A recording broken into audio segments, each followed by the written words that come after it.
Namaste,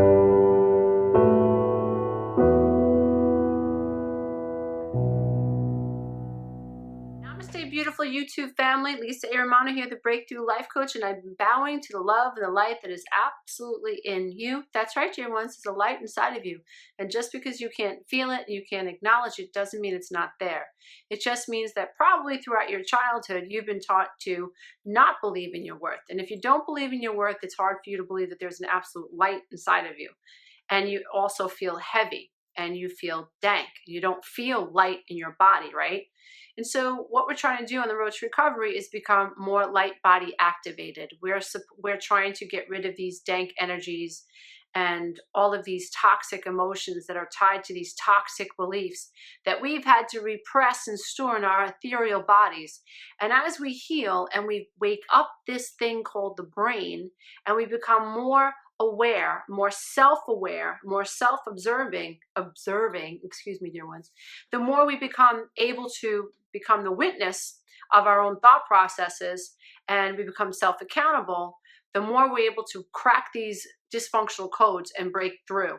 Hence the Breakthrough Life Coach. So dear ones, today I'm going to share a letter from you, a letter from one of you named Margaret from San Diego, and she asks me, "Dear Lisa, thank God for your YouTube channel.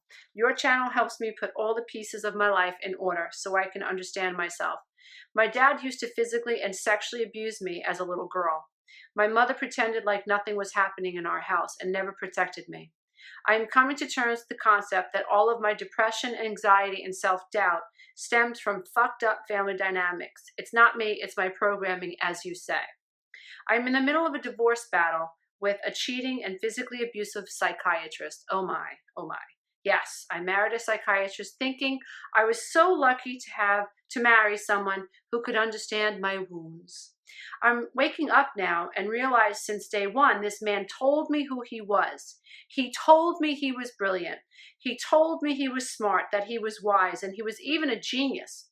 He told me people were jealous and envious of him, and I believed him.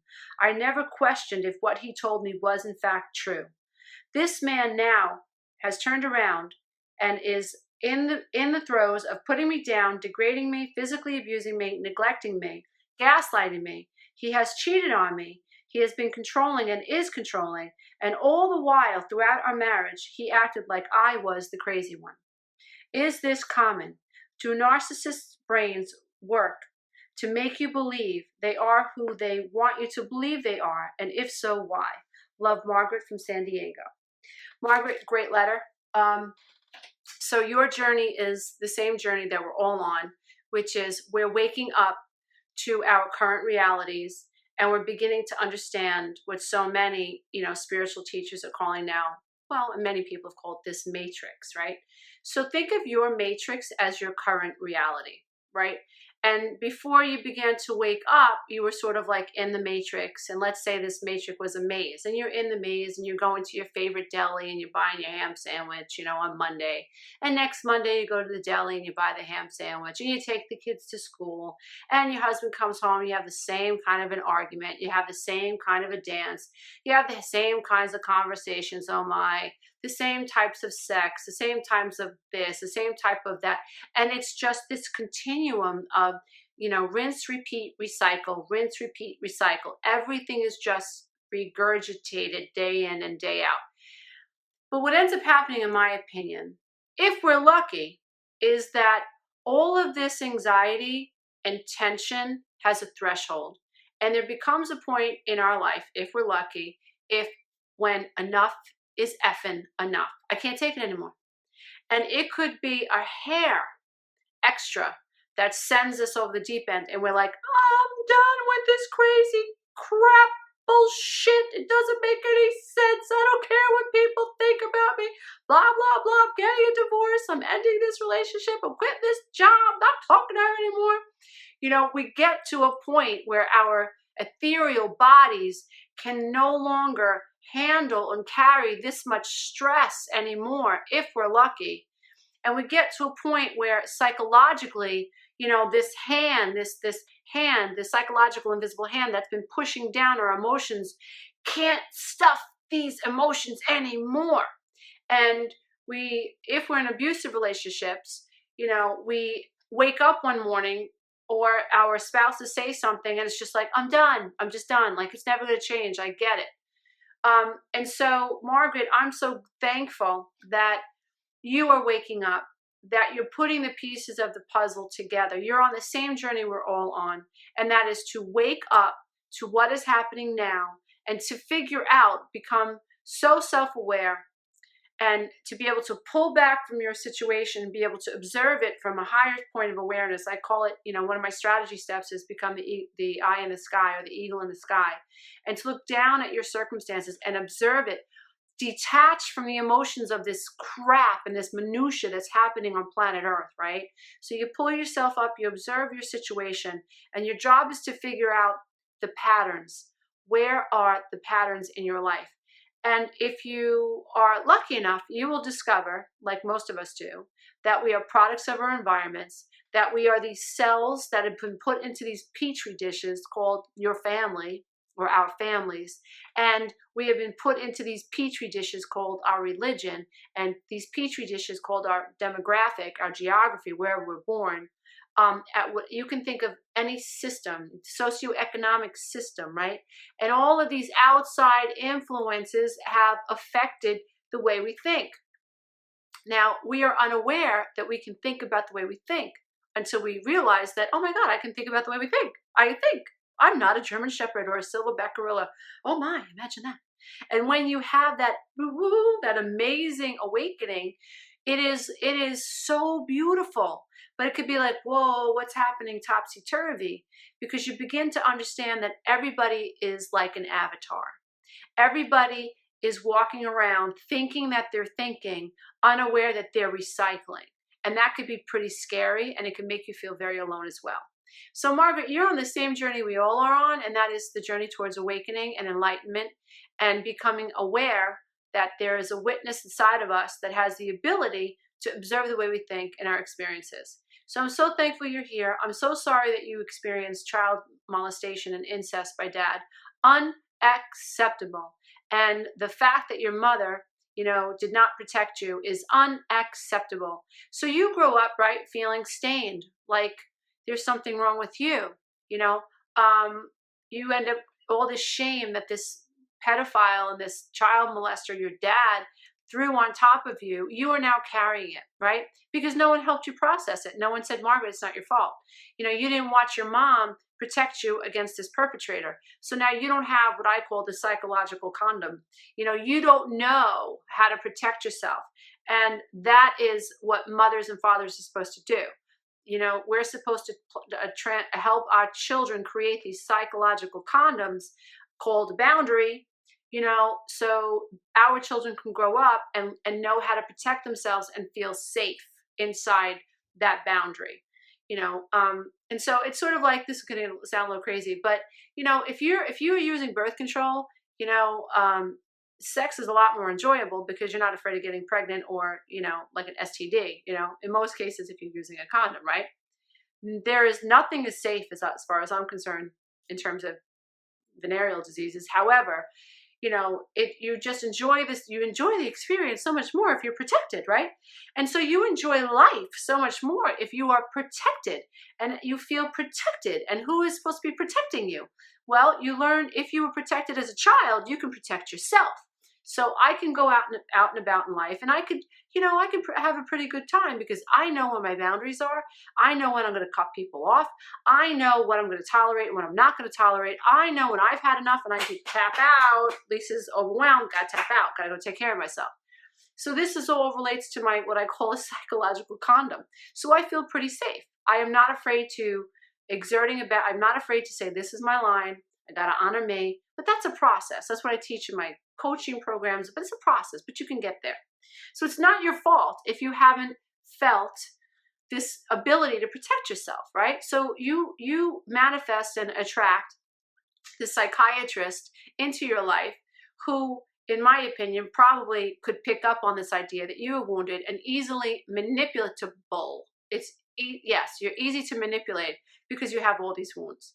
And to answer your question, I know this is a long-winded video, but to answer your question, I have found even in my own life, that's why I pulled your letter, it just hit home to me, because even I dated the psychological, pathological, malignant narcissist that brought me to my knees was very bright. And he did a lot of what your psychiatrist husband has done to you. He told you that he was kind. He told you that he was brilliant. He told you that he was, the words that you used were that he was brilliant, that he was wise, that he was a genius, And so we don't realize that, this is a form of impressions. This is a form of brainwashing when people are telling you who they are. And so why do people do that? Why would a narcissist or an emotional manipulative person do that? Because someone who is emotionally manipulating is thinking about how they can manipulate the next person. They're not living authentically. They're not living their truth. And what ends up happening, and I just realized I'm not looking exactly at the camera, so I apologize for this 11 minutes where I'm not looking at the actual viewfinder, camera. I'm so sorry, dear ones. But if you're thinking about somebody who is an emotional manipulator, their agenda is to convince you that what's happening isn't happening, right? So part of their tools in their bag of tricks is to lay some groundwork that will afford them the opportunity to jack with your sense of reality and mess with your ability to call them out. So if someone is an emotional manipulator, a psychological manipulator, then they may spend a lot of time telling you how wonderful they are, how generous they are, and how the world is out to get them, and that, they're a nice person, blah, blah, blah, blah, blah. And so when they do something that is counter to how the characteristics that they've told you they actually exude or exist within them, you're confused. Your mind goes, nope, he's a nice guy. Nope, he's brilliant. Nope, he's considerate. Nope, he's empathetic. Nope, he's this. Nope. Of course she said that. She said that because she's jealous of him. Of course that guy is accusing him of that. That's because they're jealous of him. They've actually set you up so that when they screw up, you can't hold them accountable. It is so sneaky, and we really have to be aware of it, especially if we are empaths and codependents, or just really nice freaking people, that don't play these freaking games and just want to take people at face value because we're not playing games, and because we show up naturally, we assume everybody shows up naturally. But in my opinion, that is the mind of a 7-year-old. And that is why it is easy to lure 7-year-olds off a playground, because a little 7-year-old is innocent and powerless, and he or she believes that the person that is asking them to go help them look for their puppy is authentic, because they are authentic, right? And it's very sad, and it makes me very, very angry when I think about crap like that. But my point is, dear ones, on the road to recovery, when we are recovering from psychological abuse, when we realize that, and psychological abuse can be very elusive. It's hard to put your finger on, because it can go from being, you can have someone treat you really, really well, and then all of a sudden before long you're being degraded, you're being minimized, they're gaslighting you, they're neglecting you, you're starting to feel controlled. It's not anything that you can actually put your finger on. It's sort of like this loosey-goosey feeling of constriction or confusion. And it's difficult because there's nothing to put your finger on. But that's why one of the things that I am passionate about is I am passionate about teaching people how to trust their internal guidance system, how to trust their feelings, how to heal from shame, and how to heal from this guilt that's not even your fault. How to help you process these toxic emotions and clear your mind and clear your body out, so that as you're meeting people, you are reading your energy, not their energy. You're reading yourself. How do I feel about this person? How do I feel about what he just said? How do I feel about what she just said? Does that feel trustworthy or not feel trustworthy? How do I feel? How do I feel? Because ultimately, I think we're here to transcend the pains of the past, the beliefs that are associated to the pain. We're here to transcend the feelings that have been keeping us stuck and so full of toxicity for so long. We're here to learn how to discharge them. We're here to learn how to face them and not run away from them psychologically anymore. We're here to be able to detach from our emotions and understand we're not our emotions. Our emotions are just really, they are in response to something that's happening in our environment. And we can actually use our conscious ability, our conscious mind to control our emotions and to actually, we can use our conscious mind to allow us to understand what our emotions are trying to tell us. And dear one, I hope I answered your question. You are enough. It is not your fault that you attracted someone who is abusive, psychologically damaging. Absolutely not. Keep waking up. Keep putting the pieces of the puzzle together. Perhaps this person came into your life so that you would experience so much pain that you no longer look to him as the psychiatrist husband in your life for answers, and you were forced now to look within. So welcome to my YouTube channel community. Please check me out on Facebook. Please check out my blog and my website at www.lisaaromano.com. Got a bunch of meditations on Insight Timer. Please join me there. And also I have meditations on YouTube.